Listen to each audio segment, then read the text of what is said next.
كتبت في قصايد حب وأشعار، وقالت إنه هيفضل عيلتها رغم الطلاق.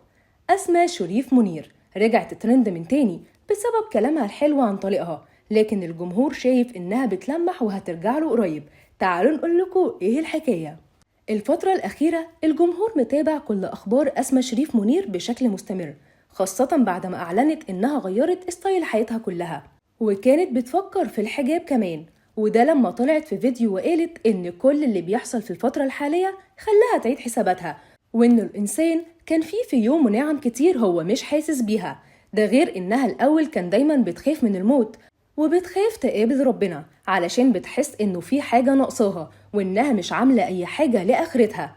لكن من ساعة الأحداث اللي بتحصل في العالم وهي منتظمة في الصلاة، وده خلاها تحس بالأمان. وكمان كتبت في ستوري: كل يوم أربع كنت بسهر مع صحابي، وكل مرة حتى لو بنبسط يوميها تاني يوم بيكون يوم وحش قوي، وكل مرة أقول مش هروح وبضعف وبروح. بقالي 12 يوم ما روحتش، وده بدأ بإني حاسة إني عمري ما هعرف أرقص وهيص في الوقت الصعب ده، وبعدين بقى إحساس ليه علاقة بيا أنا واختياراتي، وبدل السهر بقت تضيع وقتها في القرب من ربنا، وده خلاها تكبر في عين الجمهور. لكنها كبرت أكتر وأكتر لما نزلت بوست لطليقها بصورة بتجمعها بيه هي وبنتهم، وقالت: الأب المحترم، السند والظهر، دي ذكريات بحوشها لك علشان تعرفي قد إيه باباكي راجل وأب حقيقي بمعنى الكلمة، واقف مهتم بكل خطوة كأنه كأس العالم.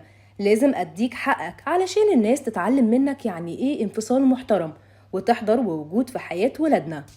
وده خلى الناس تشوف إن أسماء اتغيرت فعلا، مش زي ما الناس اتهمتها قبل كده إنها بتقول كلام علشان اللي ترند، وإنه وقتها بقى كله لبنتها وعيلتها. وده خلاهم يسألوا في الكومنتات: انتوا ليه مرجعتوش؟ لكنها ردها كان كله احترام ورقي، وقالت إنه أبو لبنتها هي بتشوفوا عيلتها الكاملة رغم الانفصال، لكن مستحيل إنهم يرجعوا. الكلام ده خلى أسماء في صدارة الترند، والجمهور بيشيد بالتغيير الكبير اللي في حياتها، وكل التعليقات بتدعي إنها تستمر في الطريق ده، وإنهم حابين شخصيتها الجديدة أكتر بكتير من القديمة.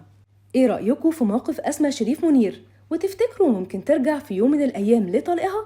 سيبولنا رأيكم في الكومنتات.